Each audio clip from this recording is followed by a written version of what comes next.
The Bring a Trailer Podcast. Hello, everybody, and welcome back to the Bring a Trailer Podcast. My name is Alex Porter. Today I am joined by Beck and Tyler here in the San Francisco headquarters of Bring a Trailer. How are you guys? Afternoon, gentlemen. Good to be here. Afternoon. We were discussing beers. It is 1:03 in the PM. It was considered. Pub's open. Pubs open. Pubs are open, but might be just a little early for me personally. Hopefully, so we're not recording on Thanksgiving, but this is our Thanksgiving episode. So happy Thanksgiving to everyone out there listening. Hopefully there are folks imbibing a little bit early on their well-deserved and well-earned holiday. Is there a holiday cocktail in your household for Thanksgiving? You know what, my dad, I think about this a lot. I don't think I've ever had a highball. I don't even know if a highball is a real cocktail. I mean, it is a cocktail and that it's got booze, but I think it's just kind of two things put together. It could be like Sprite like and gin or Is it a gin and tonic? 100%. Yeah, I think it's like a fancy name for a gin and tonic. Maybe I'm offending a cocktail fanatic out there, but my dad and my grandmother, rest in peace, used to drink highballs on Thanksgiving. So I think about that. And then like the big tall, it was like the water glass, with ice all the way up. And it just looked like sparkling water, but they seem to enjoy it. Just a big cocktail for when the family's around, it sounds like. Totally. This was when I was a big, kid. Easy, fast cocktail. Correct. And now that I have kids the age I was when they were drinking, I get it. Hit the bottle early and often. Ours is eggnog. Oh. My father makes it in a big giant jar, same one every year. When we were kids, he had to make with and without.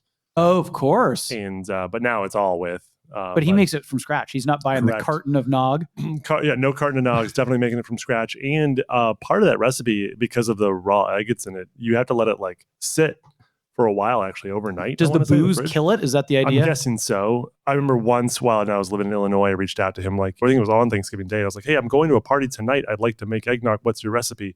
And he goes, oh, you're way too late. You need to have started 2 days ago. You're going to kill all your friends. Right, exactly. But yeah, that's ours with a little bit of nutmeg on top. Yeah, big Diefenbach tradition there.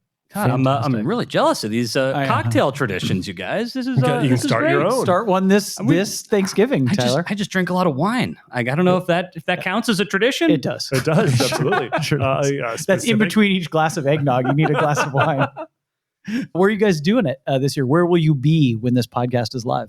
Ooh, let's see. Thursday morning of Thanksgiving. I'll probably be, unfortunately, just doing some chores around the house, a little relaxing. Otherwise, my wife and I like to go out for our couple's Thanksgiving. So it's only the two of us. So that's we nice. go out. Dink people. Dual income, no kids. Yes. Yeah.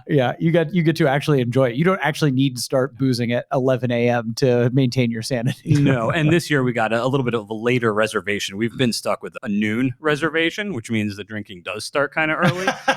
This year I called early enough, thank goodness, and got a 2:00 reservation. You going to Carmel Valley? Where are you guys going? Carmel Valley. Nice. Yeah. A little spot called Borelli's Lodge. It's just kind of a nice home style, old school Carmel Valley spot. Just great Thanksgiving type of food, nothing fancy. And that'll just satiate us for the rest of the day and no cleanup afterwards. Fantastic. Yeah. Are you going to take a motorcycle or you don't know yet? Well, I would love to, but the amount of wine that I referenced earlier good call. would suggest that's not the best idea. Yeah. Totally. Great call. What about you, Beck? Where are you going to be? We'll be pretty close by at my sister's over in Bernal Heights. They have a house that seems kind of large from the street, but it's actually very short. But it's 3 stories, but very, very small. So we actually have 3 different family tables that we'll all be sitting at, extended family. And then her husband has built a small British pub. He's from England. In their house. Sick. In the back with the dartboards. There's a darts competition as well. Drink warm beer? Drinking, I don't think there's many takers of warm beer.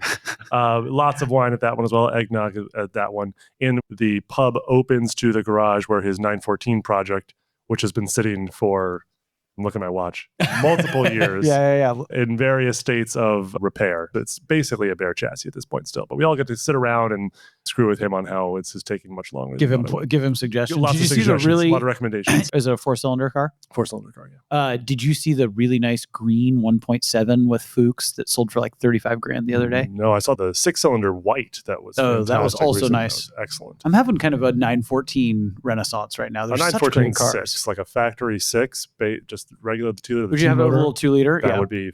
That's all I need at this point. Yeah. That'd be great. There's one sitting right by one of my favorite hiking spots in Carmel Valley. It's like a race car, and it's just been sitting in this guy's driveway for at least 5 years. I've never seen it move. And every time I drive by, I look at it and I'm like, that looks like a really fun car. Yeah, your gears gets the gears turning. And I think it finally popped up for sale somewhere. I think I saw it recently. There was like a for sale ad for it. You driven one before?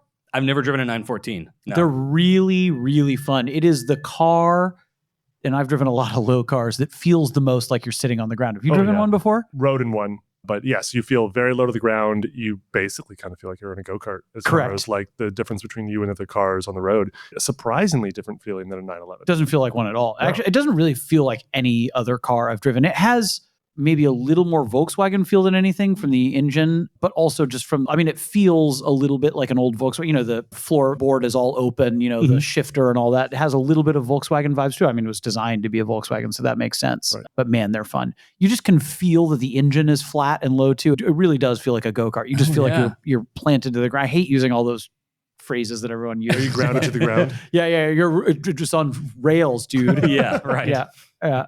Alex, what's your tradition? We usually go down to San Luis Obispo and hang out with my mom or my aunt, but my mom is pretty over hosting things. Sure. My dad's in his mid 80s. My mom's in her early 70s. And so she's just like, her youngest kid is almost 40. She's just like, I'm done hosting things and cleaning up. She also doesn't love turkey and stuff. So like she would make hams and stuff she did the traditional thing for a long time, but my aunt, her sister has been doing it down there a little bit. But this year we're really mixing it up. We will be in Phoenix, Arizona at the Arizona Biltmore, the Frank Lloyd Wright Frank Lloyd Wright adjacent hotel where you and I had some drinks earlier this year during auction week. This is your second time in 1 year, right? Yeah. Well, I've actually I'm really turning into a middle-aged white man. Like I'm ready to move down there because we also family and I went on vacation in Sedona. That's right. It's like my third or maybe even fourth because I dropped the NSX off there too. It's my fourth time to Phoenix. You just got to get out to the desert for your skin and your lungs. 100%. But this is actually because I will be on the way back from picking up my white car. Tell us what you got. It's a 1978. Yeah, I'll be in it. It will either be broken or still running by the time this goes live. Ideally, you will be in the car. Yeah, so it is a 1978 Ferrari 308 GTB Euro spec car. So that means dry sump motor, white, allegedly owned by Axl Rose at some point. Sold new in Italy, restored in France, which is weird for a 308 to be restored at a pretty well-known Ferrari restoration center to the tune of 130,000 euros in 2019. This is like my dream car that I've been talking about for so long, as you both know. It's like all the charm of a Vetro Racina, but with a steel body, which I really want, right? So it's hard top. It's got the little single exhaust still, not everyone puts quad exhaust on it, but it's the Euro dry sump motor. It's white black. It's really nice, but it's kind of high kilometers. It's got like 74,000 kilometers. It's got like almost 50,000 miles on it, but it's perfect. So like I can drive it, but also have a really nice car. Not have to worry about preserving it. And where are you picking it up again? I am picking it up in Biloxi, Mississippi. My plane leaves in 36 hours. And I'm taking my teenage son. He's pretty excited. We're going to do 400 to 500 miles a day, get to Arizona. My other two kids are jealous, but there's only one other seat in the car. And so kind of came up with the idea of like, hey, everyone come out and meet us, halfway across or 2/3 of the way across. So my wife, my other two kids, and my parents are all going to fly out. We're all going to stay in this hotel. And we just got a reservation for the restaurant in the Biltmore, which is like Mexican themed. And they have like blackened turkey and amazing though. They have like a pumpkin cheesecake, but with toasted pepitas on it. So it's a Thanksgiving meal specific for that day, but all like Southwestern. You guys will be talking about it for years. I think it's going to be really fun. For sure. We're probably never going to do another destination Thanksgiving. So it's interesting. Tyler, you go out for Thanksgiving. I never have. I always think about being at home, right? Sure. So we almost always have. I mean, our tradition growing up was going to Florida for Thanksgiving to Sanibel Island and Captiva Island. I don't know where that West Coast or East Coast. That is West Coast. Okay. And Florida Thanksgiving is just fun. I mean, to see they do a whole tree lighting ceremony. So there's the lights, the Santa Clauses, the fake snowmen. Meanwhile, there's palm trees and you'll be is it experiencing. warm in November? Oh, well, yeah. I mean, it's still 70s. Yeah. 70s hot. That was always kind of our fun thing. And for the food, it's fish, oysters, everything. So I've just become a big fan, even though I now do a very traditional Thanksgiving meal. I'm a very big fan of the alternative meats Thanksgiving. I love it. Alex, do you think you're going to let your son take the wheel at all? Did I tell you I let him drive the Civic in a parking lot the other day? Oh, good. How'd that go? He was pretty nervous in a way that's rare to see him. Was his first time driving anything? Yeah, he's not. Okay. He hasn't quite turned. He's going to be 15 in about a month. That's tough if a manual is literally your first. Totally. And the car. Civic's actually like, you guys would be fine in it, but it's like not as, like I taught people how to drive stick in my 912. I taught a lot of people in our Eurovan 5-speed, which was actually a really good car to teach people in because the shift action was really slow. The clutch was really forgiving. It had no power. It was actually kind of hard to stall. Right, so maybe similar to a Wrangler. Eurovan? Oh, yeah. We had 2 manual Eurovans. They were Audi 5 cylinders with 108 horsepower. And then they had 5 speeds with like a truck shifter, you know, like 3 feet long. I used to power shift them into second gear. They're front wheel drive. Yeah, you really can't screw those up. Totally. They were actually really good for teaching stick. But the Civic, I think partly because it's so modern, it has all these safety, you know, clutch safety switches. And the friction point is weird. The shifter is fine, but all that other stuff is weird. You also sit low in it, you know, like in the Eurovan, you're like poking up out of the top of that it. And just the sills, the window sills are so high on modern cars. It doesn't matter if you're actually sitting down low. Well, you saw Felix is like a man now. You saw him the other day. Beck was like, oh my God, is this the same guy? Yeah, he's really grown up. But we did it in that little movie theater parking lot over by Stonestown Mall. I always see it, that old abandoned AMC way in the back. And every time I see it, I'm like, that's the perfect place to teach somebody to drive stick. And in fact, there was a WRX there when we got there. And I'm like, oh, somebody else is learning how to drive stick. Does it have those like concrete lampposts? Yes, it does. Dotted all throughout it. It does. It's an open parking lot, but you also kind of and have it's to also like get away not from those. flat. It's like not super steep, but it's like a gradual slope everywhere. But anyway. WRX parking lot lamppost just sounds like it's just a magnet for grabbing front bumpers. Totally. Luckily, that guy didn't last too long. He left pretty soon, but he was excited to do it. He got it going. It took him a while to actually get it going. And when he did, the thing that was actually interesting is he like kept giving it too much. And that's another problem with this car. It's like pretty fast. And in first gear, you can go 35 miles an hour. So he'd get it going pretty quick. And I'm like, the hardest thing was teaching him like throttle modulation. You know what I mean? Which is, I don't remember ever having that be an issue with all the people I taught how to drive stick 20, 25 years ago, right? Like we were cooking. I was like, oh dude, now I need to teach you how to use the brakes. Yeah. Well, I mean, first gear in any manual car, I mean, it jumps. I mean, I've driven some very low power cars, and that first gear, if it's kind of short, I mean, still just start going. Puller. Yeah. Tyler, have you taught many people how to drive stick? No, I'm still learning myself, honestly. No, I haven't. I've been taught how to drive stick a few times. But no, otherwise I kind of just taught myself. I've been wanting to teach my wife how to drive, and now that I got my car back, like now would be the time to do it. But like when it had 320 horsepower, maybe that made more sense. And now at like 380, she might be experiencing the same thing that your son did, Alex. Heck yeah. With the top down? I've got the hard top on it now. Oh, they look so... Yeah. Oh, man. Those cars couldn't look resist. so good with the hard top on. I put the hard top on, and I kind of love it like that. Yes, I think they look fantastic like that. Well, I was hoping I want to do a bunch of things. I want to talk about what's on the site, and we can talk about results and other things. But I thought in the spirit of the holiday, we could start with talking about what we're thankful for, if you guys are down for that. Pretty much everything we've discussed so far, I'm thankful for. Yeah. I'm thankful for you guys. I'm thankful for being here and doing this with you, which is fun. But we could do car-oriented things or even bring a trailer-oriented things. This has been a banner year for Bring a Trailer. You guys both look tired, and I bet I do too. We have had high volume later into the year than we ever have before. How many listings are live right now, Beck? I was just thinking of that. I mean, we had 1,100 live a week, even until very recently. We've been dipping below 1,000 here or there. 906 at the moment. That's because we've got auctions closing. We have the Thanksgiving schedule happening. Yeah. But it was 1,000 plus, basically, and might actually be again after the Thanksgiving break, which is crazy this late in the year. We didn't anticipate it. Our staff has done an absolutely amazing job keeping up, but folks are tired. And I'm a little torn on this because like we all want to break, but I'm also so thankful that our business is thriving in a time when that's not true for everyone. Yeah, I mean, that's kind of what I'm hearing just talking to all of our colleagues. Like you're saying, everyone's tired. Everyone's like, when will this end? But on the other hand, everyone's also really enjoying what's going on. So it's kind of a little bit of a double-edged sword, but I think the consensus is better this than the other direction. Sure. One thing I'm really thankful for is how diversified the cars are on our site, because just like how the economy is not really equal for everyone right now, the same goes for the cars that are being offered. And if you look at the average, Haggerty just posted a big story yesterday or the day before about sort of an averaged index for where the market is looking, and it's basically back to 2019. Like if you average out interesting. all the markets together. However, that's obviously not the case if what you bought maybe in 2019 was a Ford GT or a Right. Z8, right? That's very That means different. there's some big winners and some big losers too. Correct. Yeah. Exactly. And what helps is that we're just that diversified. And that's really convenient. I remember years ago, Howard talking about how thankful he was that our marketplaces were so diversified. The sellers that we have are so diversified. We're not so dependent upon just like one or two dealerships that use our platform or something. Like it's incredibly expansive. Yeah, I mean, along those lines, I mean, one of the big BAT things that I've been thankful for, well, for the last couple of years, certainly, but definitely within the last 3-4 months, I would say as well. And I think going into this winter season is, again, diversification, but it's like the things that we've got for sale. The automobilia, the yes. Go-Karts, This is your department, the pedal Tyler. cars, the boats. The tank that we have right now. Tanks, Yeah. plural Tanks, with an plural. S. Multiple. Did we have two live at the same time? Did they? No, I think they did. they- I think they were live at the same time because they're pretty that's different. amazing.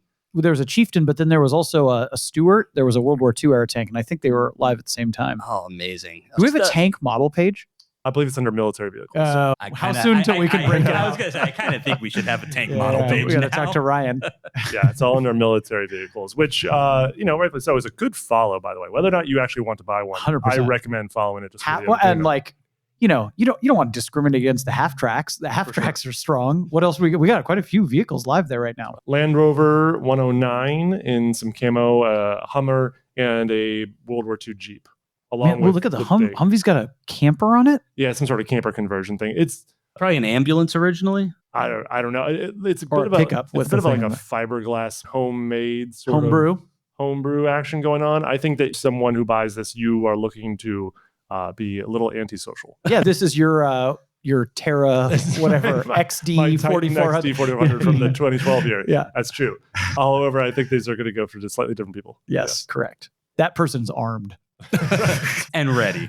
Yeah, Right. not with They've a got shoulder. their I was going to say they've got their shoulder harness. Shoulder holster will not hold what that person is armed with. No, That gun would be something held by his wife. Correct. Yes, what that's this right. guy's holding. Yeah. no, that would be a belt fed. Talk to us. Belt fed. That's got to be in the headline. Yeah. Talk to us about some of the stuff, Tyler. You were working on a funky Golf livery Go-Kart this morning when I walked in.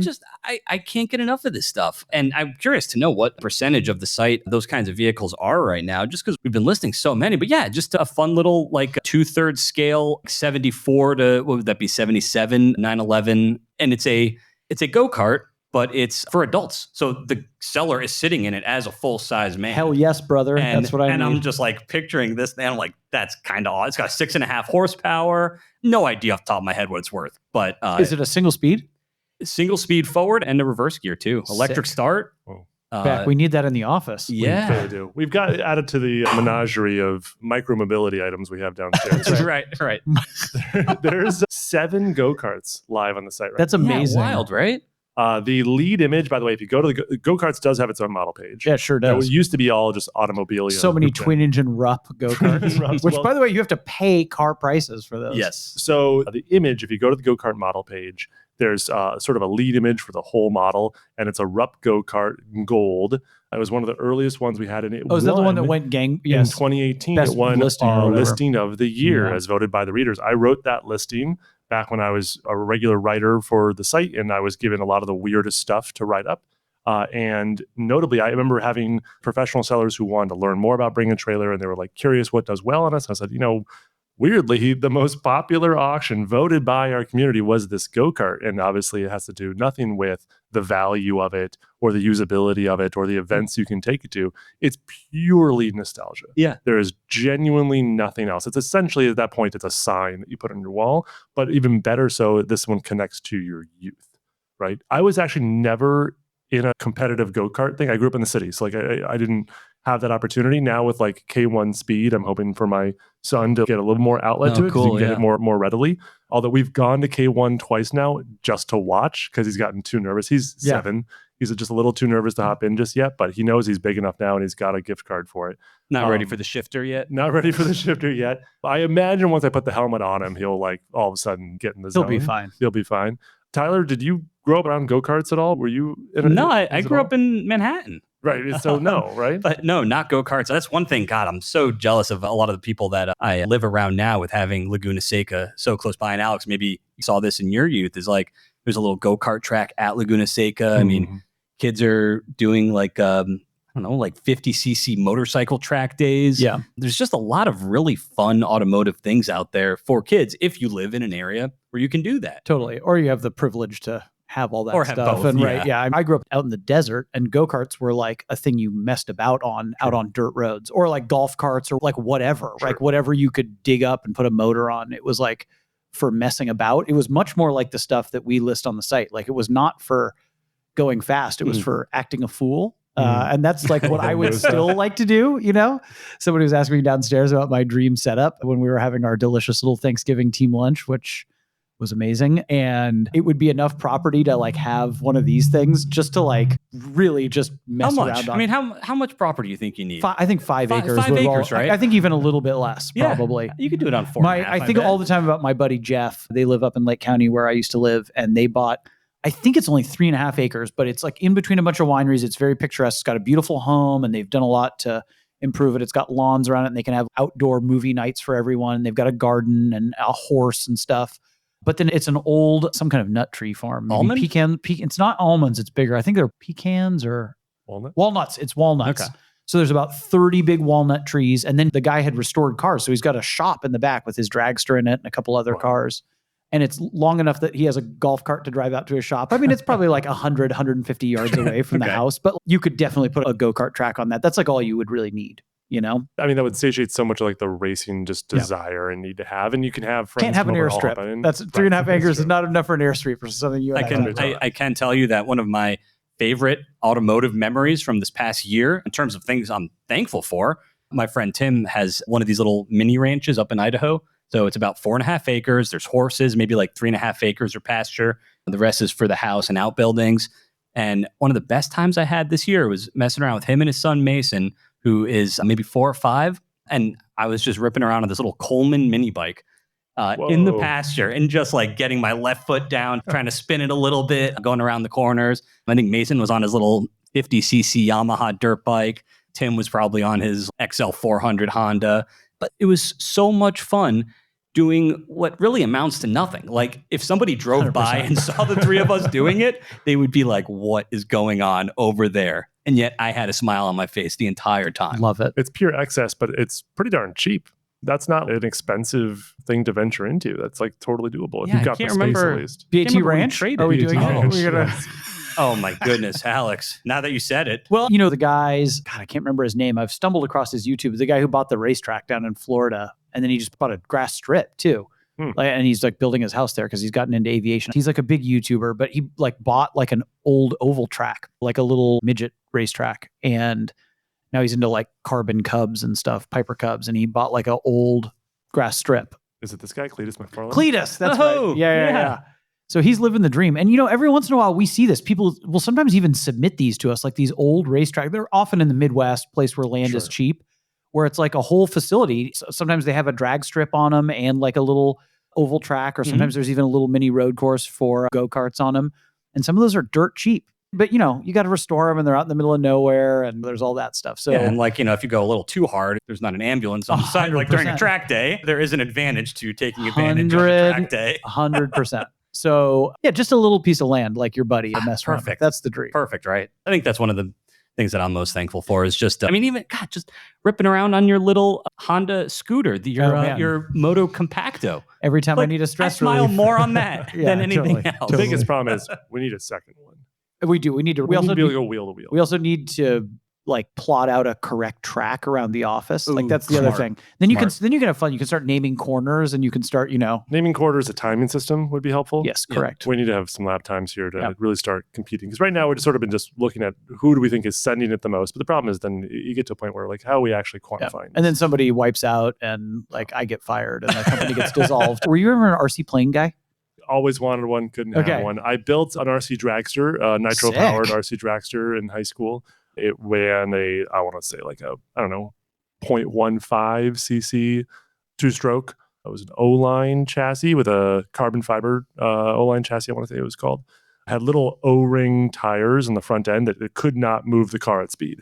Like basically once it started moving forward, there was not enough traction. And so you pretty much could only, like you had to like line it up, launch it, and then hope that the brake, which was just literally a piece of cork on the outside of a bell housing on the crankshaft, would like gently push against it in hopes that you could slow this thing down. Wow. But yeah, that was a pretty Sick. wicked project. Yeah. Well, maybe for Christmas, I will gift the office with a couple Vapors.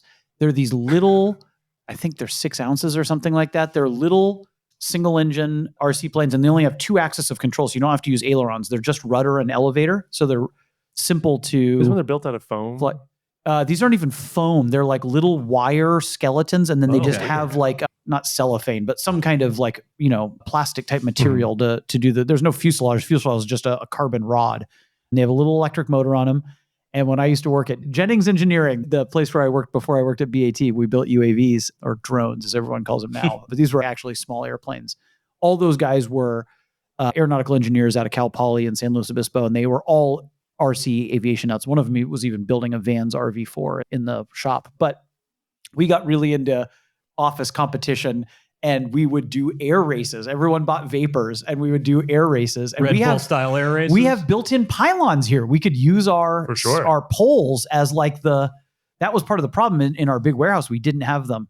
Yeah, totally. There you go. They're really easy to learn how to fly. Oh, cool. And then, of course, these guys, because they were aeronautical engineers, they started hot rodding them. So guys started taking the landing gear off and putting bigger motors and bigger battery We're doing a packs Pine in Wor it. Derby version of this for RC planes inside the office. Dude, we should. Okay, so that's happening. Yep. Okay. I'm thankful for that idea. You love guys are thankful for that idea. Yeah, definitely. Next time we're here, we'll do it live. Heck yes. What's nice is they're really simple. They're really easy to learn how to fly. The amazing thing is that I'm looking at an ad for one right now, Vapor RC plane, $120.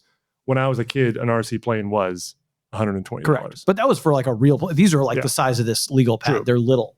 See, like this is the kind of thing that podcasters get paid for sometimes, Alex. I know we need a Vapor Like, sponsorship. How do we get in on that? Here's a little thing. I don't know if Knock, our knock, listeners, Vapor, if you're listeners listening. have noticed. No ads on the BAT podcast. The only other podcast that I ever listened to that was like that was the early Always Sunny in Philadelphia podcast. Sure. They had no ads. I don't know if I've ever. They were just never building heard an one. audience at that point. Yeah, but yeah. eventually they pivoted. Once they had it. Because unlike us, they were probably offered huge sums of money. yeah, we will take the money. We just nobody's offering. Totally. Well, I'd take a few free Vapors. I don't think they're coming our way, but I'll buy a couple. We'll have fun with those back. What else should we mention? I would be remiss without saying that we're thankful for our community in general, and specifically to anyone who takes the time to listen to us be knuckleheads on this podcast. So thank you to anyone who's listening. But really, just like another year of huge, massive user growth for BAT. We've done our first ad campaign, which some of you have maybe seen ever, as a little bit of an experiment. And by the time this airs, we will have had our kind of interesting Formula One experiment in Las Vegas. Right. Can we talk about that? Yes, because it'll be It'll be in the hindsight. past. And What- Chris is editing this anyway, so if he doesn't like it, he can cut it all out. But I've heard very little about this. What is it? that's so happening? did you see Diane from 1600 Veloce? Did you see her car, which is like maybe the most perfect? We were talking about it yesterday. Maybe the perfect You're 911 talking about ever. it. Yes, I've not seen it yet though. You should pull it up. It's live right now. It's an 86 911. It's paint to sample beige. It's turbo or No, it's a last year non-G50 3.2 Okay. Carrera 86. It's like lovely. the perfect car. Sand beige 86 Sand beige. 911 And then look at the Carrera. interior, brown with sport seats. I mean, it's Ooh. just spectacular. It's low mileage. I actually like that it's not G50. Has a Carrera American tail on it. Mhm. That's maybe my perfect late model air-cooled 911 right there. I mean, those seats are phenomenal. Anyway, Diane, as you all know, she's the kind of the other half of 1600 Veloce. She Correct. and Anthony run it all together. She's wonderful. That's her like personal car. They're selling it through their account. wow. But this will have been, by the time this goes out, the feature of a kind of interesting guerrilla campaign at the Formula One race in Vegas, where it'll be on like coasters and bars, and like ads are going to pop up that just say Oh, like fun. buy Diane's car. And it's just a picture of that with Bring a Trailer logo labeling under it. It's like a broad awareness play just to get people who are, I think it's fair to say, at a Formula One race, tangentially interested in cars, right? These are not You would like think so, hardcore yeah. collector people, but just get the name out there, get the brand out there. But anyway, there's a lot of new people that have been coming to BAT because of the ads we've done, and that's really exciting. And these aren't necessarily sellers or buyers. I mean, BAT is above all things a community and a community site, and most people are not buyers and sellers. They're just checking things out, enjoying the listings and our content and our delightful podcast and our commenters. It's been definitely felt on the lead side of things For White Glove? for White Glove. Yeah. The number of people, basically like essentially start of the pandemic, it was a ton of people who had never heard of us, but they're basically forced to find a platform to sell their car. And we were, massively expanded to try and accommodate for them. Then there was a sort of a turn around 23, 24, where a lot of our user base had experience with us, where they sort of knew about us. And so getting cars on the site was a lot lower effort for us. Like we were just basically, they're just like accepting our reserve price. We produce the auction, get it live and go. Now it's back to sort of, honestly, a little bit of what it was in the early stages, where there's a lot of people who are like, I just sort of heard about you. Yeah. Or a friend of a friend recommended you. And now tell me everything about this. That they're a little bit less informed. But what's been helping with it is, honestly, I think there's obviously going to be a reaction from the advertising that we're doing is helping pad all those listings that we were sort of leading off the podcast with. The fact that we've not curtailed from our usual peak, which would be maybe or in like early October, is still like holding out. Correct. Is possibly because of some of that outreach. Yeah, almost certainly is a result of some of that. And we also had a monster year. And Beck, you know this from being here for so many years, like volume kind of begets more volume, right? So like we've just had a huge year. And I mean, go ask Google Gemini where to sell your classic car. They're going to send you to bring a trailer. Yeah, it seems like the last few years has been very much volume begets volume, but just the ad campaigns and just this last year, I mean, we seem to be working with a lot more new folks who are trusting us. I love it, man. And there's been so many amazing stories that we've had from this past year of typically, maybe starting with a sad story, but like a widow selling her husband's, modified Mustang, whatever. She can come to us and we'll help her every step of the way. And that's 100%. And there've been a couple stories like that. I do love seeing some of the back end conversations going on those. And, we really do make it easy for folks. We've spent so many years, you both know this better than anybody, refining and doing all we can to give real human support to people and make this process, it's still tough to sell your car online, but to make it as pain-free as we can and to really, truly help people. It's all the same people who've always believed in the same values here in terms of helping people. And by the way, not resting on our laurels, I sounded like a D-bag there saying like how big Bring a Trailer is. Like, doesn't mean that we should be, we can pat ourselves on the back a little bit, but we shouldn't ever be like, oh, well, that's it. Problem solved. We're the best. We always want to try to do better for people and help people where we can, and educating new customers and answering questions for folks who don't know what Bring a Trailer is or why it would work for them is actually I think really healthy for our staff and for all of us to kind of be thinking about folks who need our help and don't understand what the value proposition is. And there's new competitors still coming. Every day. Yeah. All the time. Right. I saw a new one pop up the other day. I was thinking for a while there, like clearly that no one's going to try a new one, right? They're going to consolidate all the other ones, but no, they're still coming. No, we're still in the nobody would be stupid enough to try this. It's still the streaming wars thing. Well, the reality is, and I don't think this is a secret, it's just freaking hard to do well. I've heard old Doug DeMuro himself say the same thing, right? Yep. Like, he used to sell his cars on BAT before he started a BAT-esque site, and it's tough. It's tough to run these things, right? Like, selling cars is hard. Car people can be tough. You can hear anybody has an opinion about Bring a Trailer commenters, and like, that's just the car world. There's people who have strong opinions about these things.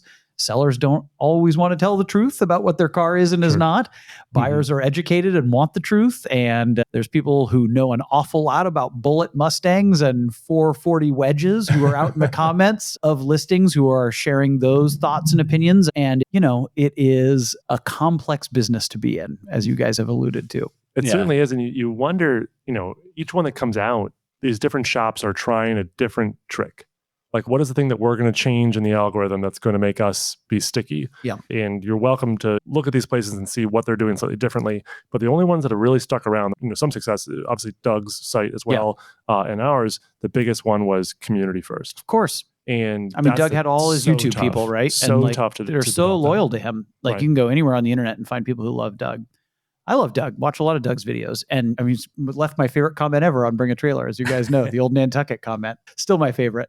He also has a nice looking website, and it's slick and it's smooth. I have a lot of empathy to anyone out there trying to emulate us, because it's hard. We all know how hard it is behind the scenes. We were learning about that a little bit more today. We had a all hands call, and something I'm thankful for is how all these different teams work, which seems like, for me, like, I guess I'm a little siloed, but it seems like they work so perfectly well together and handing off when there's issues. And probably my most thankful team, I'll call him out there, is Reed and his post-auction team. I was thinking that too. That is a team that, like, they swoop in and they've got all of the best experience when it comes to solving those post-auction issues. And that's probably the team that helps define the reputation of a site almost better than anything else. And if you're starting a new classic car auction site and you've not already predetermined like what your approach is going to be to these situations, that's going to be extremely challenging. 100%. You're totally right, Beck, that reputationally, like that's maybe it's certainly the most sensitive part of the process. And there's a lot of sensitive parts of the process when something goes not great after the auction, but we're able to resolve almost all of those. And I mean, and you're we've even spent a lot of talking time and effort to get there. Sorry, go ahead, I Tyler. mean, you're talking about things that are like really simple too, like a registration, but you live in a title state. Yep. And this car comes with a New York registration, totally legal and transferable in all 50 states, but it's just a little different. So like a lot of what our post-auction team is doing is just kind of helping people sort through those kinds of questions. Yeah, absolutely. Educating. Or a payment doesn't go through. Like, educating and hearing, listening to people. As you both know, in the old days when we were tiny, I used to do that job and I was the editor. And so a lot of the reasons we write listings up the way we do is to put as much of that information as we can out there ahead of time. No surprises. We don't ever want to surprise a buyer if we can avoid it. And that's just not baked into the car selling world. Most people want to say a bunch of BS about their car and it almost feels like they want to like trick people into buying it and spending too much, which is like, man, what a terrible way to build a reputation. Yeah. Something I love reminding my team from time to time, we, for the most part, work for the buyer. We want to make sure that the buyer gets a car or whatever they're purchasing. That unless you're Beck and his team, we are losing money on sellers. Yeah, right. Yeah. We love our sellers, of course, and need to support them. But really, I think the success of Bring a Trailer has been because we're listing things in a way that when you buy it and actually see your car for the first time, it's pretty much what you expect. Yeah, we do our best to do that. And the quantifiable switch for that was when Randy and Gentry, I imagine there's the two of them, designed the original formula for where the fee comes from at the close of auction was off the buyer. And that's when the eBay was the opposite of. And thus meant you had no skin in the game, but it also means, yes, we are essentially dependent upon the buyer following through at this point. Yeah, I've said this many times. It's a really bizarre business model that we've backed ourselves into. Dude, explaining what I do is exhausting. It's just that's one thing for Thanksgiving, having to like see the people who you've seen for a long time and have to explain. Just say I sell used cars. I definitely do. Is that what, I mean? I run into that from time to time. Sure. You guys do too? It depends who the audience is. Yeah. Okay. I say collector cars if I can, but then I think they think that I'm like, even still like I show you. Whenever I think of collector car dealer, what comes up is who is the guy in True Lies? It's Paxton. Yes, with the Corvette. With the Corvette. Yes. I think of that guy every time where he's driving. He's even wearing like a plaid jacket, isn't he? I mean, it's like every stereotype. And he's blasting around town, and then like he parks it. He's clearly been like just driving with the tires flying off, and he throws the for sale sign back on the dashboard for $24,995. Like he's using it as his daily. That's what I think of every time I say classic car. So it's like, no, I work at a used car website. God, I love Paxton. I really appreciate during Car Week when the whole area, when all Monterey County is like flooded, and I could say I work for Bring a Trailer, and everybody knows what it is. Everybody wants to talk about it. But for the rest of the year, a lot of times I've been asked if I know of any good deals on trailers. Yeah, totally. I mean, a lot of times I just say an online auction company, or if it's somebody who I definitely know doesn't care about cars, I'll just say I work for a website. I've started doing that. I've done that a couple times. Yeah, in San Francisco, that also works pretty well. It totally does. And just like, I don't want to hear any more about that. No follow up. If anything, they get a little bit more interested. Yeah. Are you hiring? They get a little more interested when you don't follow up on that. Sure. I can't do follow up because if they ask two technical questions, I have to then be like, I have a liberal arts degree. I can't answer any of those questions. I don't actually do the website. Totally. I don't do any of the actual things that matter. Any other, I was going to do a bunch of other stuff here, but we're kind of deep into the podcast, just BSing. I knew we would be able to. We kind of cobbled this one together for anyone who's still listening. We did about 1 minute of prep and launched in. You guys got a minute? We didn't even do that much for you, Tyler. Sorry. I did want to run through a couple auctions, but any other thankful things, any other topics you guys wanted to hit? Quick shout out for thankful that the hot rod jackets are back on the DAT hell yes. Gear store. Did you snag one? I have not yet, but I need to. I need to do it ASAP because they're going to sell it quick. Probably. I can tell you. I bought two because my dad's wanted one forever. And I know I promised one to somebody else too. And I'm like, I know I'll be able to give this to somebody. Right. A couple cars on the site that I wanted to mention. Tyler, you brought up this 993 that was owned by or ordered Yeah, cool, right? by somebody from the Porsche family. And I've been staring at it this whole time that we've been recording. It's viola metallic. It's like a purple color. I'm glad Randy's not here because he would tell us why that's terrible. But it has like a leather to sample interior. It's like purple on purple. It has turbo twists. I think the turbo twists are painted to match the color of the car. Oh, is it purple? Is that what it is? I think they are. I think they're purple. Yeah, you're right. They're body color. Man. Their body color Look at matched. that. Oh, who's the Turbo seller? Look at the option Goldstein. code sticker on this. It's like just one all of the long. XXX. It's like one of the longest option. It takes a Yes. full screen. When you see a bunch of X's on the option code sticker, you know this car cost a lot. This car is fantastic. That's amazing. It's not that I don't like 993s. I just haven't really been thinking about them much recently. But man, this car is hard to deny. Any other standouts? Any other twin engine go-karts we need to talk about? Did you see we have had over 1,000 go-karts? Yeah. Yeah. And I'm not shocked at that. We haven't talked about this, but we hit 10,000 motorcycles on the site earlier this year. Oh, Congrats. sick. Yeah, we moved 10,000 bikes since the first one in 2017. And half of those have just come in the last 2 years, as with a lot of our volume. But that's something I'm thankful for. That was kind of a cool one. I was just thinking about this yesterday. Right before the end of the year, we're going to hit lot 222222. Oh. We're going to be at 222,222. It only happens once. It only happens once. I bought a new car for the wife. I bought a new wife. Freud was right. I bought a new car for the wife, and it crossed 10,000. But do you guys still geek out on odometers when they turn a certain number, or is Sure. that? I did that actually on my 911 when it was still my dad's car. And I came home, told my mom, she's like, don't tell your father. Oh, because she thought he would want to have been present Correct, for it. yes. Okay, so yes, yeah, maybe for dudes, you never outgrow the odometer turning over to an interesting number. I do. Like every time I get 3 zeros on the end, I get kind of excited. Yeah, 61. totally. My wife's car just hit 61,000, and I'm like, oh, we bought the car new, and I'm like, this is so cool. We put 61,000 miles on this thing. I'll be just as excited at 62,000 miles for sure. One of the recent questions of the week that I was going to hit you guys with, but we're not going to have time, is what's the most satisfying transmission that you've ever driven? And like, we don't need to like rant and rave about Porsches and Hondas here, so that's fine. I owned an Shoot. S2000 and an NSX and a Civic Si, so I've had a lot of good shifters. But I really enjoyed the shifter in the cord, which when I get it up here sometime, I'm going to have to show you guys that pre-selector. It also like snaps into place in a really satisfying way. perfect. And you have to change the way you think about driving when you're pre-selecting, which is really fun.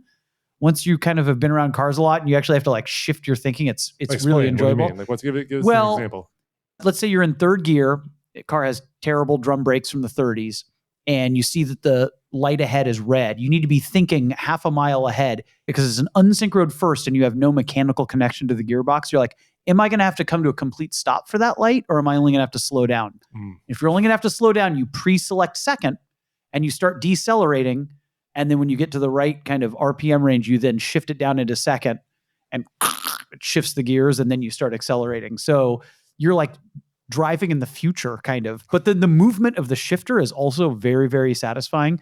I say all that because it also has a really cool old odometer on it. And my 5-year-old son, Enzo, who was riding with me up front a lot of the time, he spent most of the hours in the car watching the odometer turn, which is Sweet. something most kids in Sure. modern cars don't get to see. And he loved it. And he kept waiting for it to get to 300 to see all 4 numbers turn, you know? Oh, fun. Yeah. Really interesting, right? It's something that we all take for granted, but like the youth don't get to see that anymore. Everything's a screen now. Everything's a digital screen. Yeah, I'd have to say, if we're just going with kind of out there transmissions, not your typical Hondas and Porsches, which is kind of, in terms of manual shift transmissions, that's about all I've ever had. But there's something to be said about a CVT belt on a 2-stroke snowmobile. Whoa. When you hit the power band just right, how it just launches. And that's pretty unreal. I'd say that's a bit of an experience too. Not one I've experienced. Beck, have you ever ridden a snowmobile? Yes, did it with my father when I was a teenager. I had a pretty scary incident, but we survived. And actually, I haven't been on one since, but not out of choice, more of just it hasn't really come They up. get But really fast, aren't For they? sure. Can't they? Yeah. Okay. Yeah, real Yeah. fast. Snow machine. That's what I always think of. Sarah Palin. Remember her husband The would snow operate the machine. snow machine That's all the right. time. I love that. I think that's an Alaska thing. But part of the difficulty with the snowmobile, correct me if I'm wrong, but you don't lean it, right? So like that's the danger of it. On a mountain sled, you actually surf it. So it's the same contact to the snow as a surfer on the water. So it's like a reverse lean. Wow. Otherwise, trail sled, you're drifting. Got it. They don't have You're they sliding. don't have suspension on the paddle on the back on the tread, do they? They do, but yeah. it's just up and down. Oh, it's like a not- mono. Yeah, right. Okay. Yeah, right. yeah. And the front doesn't lean at all, or it does? It can, yeah. It can. Okay. It can, but it interesting. doesn't in the way that you're kind of. But you'd It's not expect the way them that you would to, expect sure. it to. Yeah. Okay. Yeah, it's opposite. And don't the original snowmobiles have a single ski in the front? Isn't that the original style? They're like a tricycle almost. Oh, yeah, I want to say. Snowcat? Is that- And we've what's the sold first stuff one? like that. Yeah, Well, how yeah, many, we've sold how stuff many like that. Chrysler snow skis have we left? Oh, well, that's what I would actually like to ride is the Chrysler. You know, we haven't seen any of those this year, and we were just talking. My team was for a just while they talking were going about this. crazy though. Didn't we Yeah. list like 20 of them? Oh yeah, but we were thinking that everybody who ever wanted one now has one, Totally. and we're never going to see one again. I think that happens with some of these trends. Like, are the Schwinn bicycles still popping up all the time? Yeah, yeah, and talk about weirdo things that we've been listing and have been having fun with. A lot of we have a bicycle category. One of my favorite new categories, actually, just to kind of piggyback on my own, bringing up ATVs, is our new side-by-side category. Oh, side by sides. And that is a fun marketplace. that market seems to be Side-by-sides that are really just fun. in general seems to be good. When I was up in Sedona, it's like every person has given up their Jeeps and they're just driving. Oh yeah, Oh, it's probably crushing Wrangler sales, right? Because this Wrangler is what sales are down in general. The Bronco is nearing surpassing the Jeep. interesting. believe that. Plus, everyone's buying a side by side anyways, right? Because that's what you actually. I mean, if you look at our side-by-side page, which we'll post up on the podcast page for this, I mean, you look at some of these things and they're about the size of a Wrangler Yeah, and sure. are probably way more fun and capable Yep. off-road. And They- don't have to go in for recalls every 2 Yeah. months. No, that's right. you might need a they CV axle started- from time to time. they but- started as glorified golf carts, kind Sure. of, and that's Yeah. really evolved quite a bit. Back to, to the Chrysler Sno-Runner. Yes. Only because, Sno-Runner, thank you. Yes, not a snow ski, Sno-Runner. Great model page, by the way. Another good follow. I forgot we've got a whole model page. Whole for model those. We have page for it. so Can you many. guess how many Sno-Runners we've listed? 20 was my guess. I bet I'm light. I'm light. 55. Whoa! Well, hold on. Does that include Yeah, the some of ones them that come are as multiple? pairs. Yeah, some of those are multiple. That's One of true. them had That's a good 5. point. We sold one with 5. There it is. A lot of 1980 Chrysler Look at that. Sno-Runners. So we've sold like a More often than not, it's multiple Yeah. in a single auction. which is honestly is perfect. We've been listing a lot of fun mini bikes and things like that as pairs.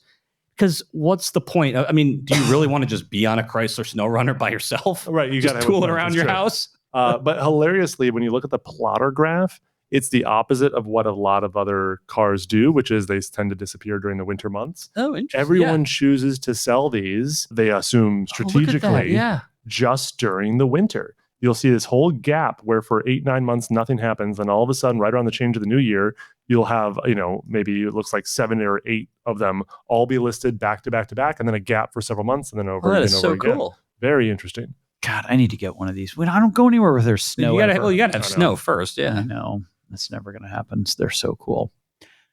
Well, boys, we really went all over the place. What else do people need to know on this hopefully beautiful and love-filled Thanksgiving Day? Oh man, it's just been a wild year. I think for everybody, a lot of things going on, and I'm just thankful to still have all the kind of same people in my life that I started this year with. Amen, brother. We're thankful to have you in the office more often. That's been really For sure. nice.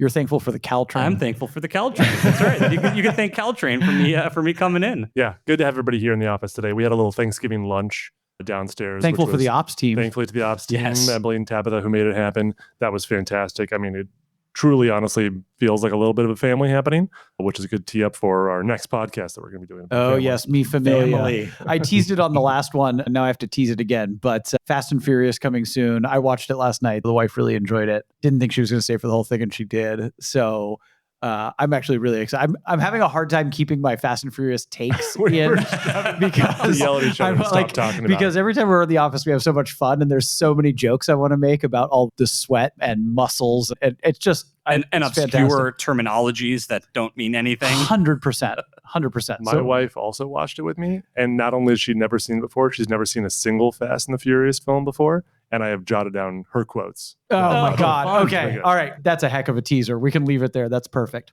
Well, thanks, gentlemen. As always, always a treat to do this with you. Always a treat to do a podcast in general and to have anyone who cares about listening to it. So thanks to all of you out there. Thankful for you. Yeah, we Happy are. Thanksgiving, guys. Happy Thanksgiving. We are thankful for you. As always, feel free to reach out to podcast@bringatrailer.com. Happy holidays, and we'll catch you next time.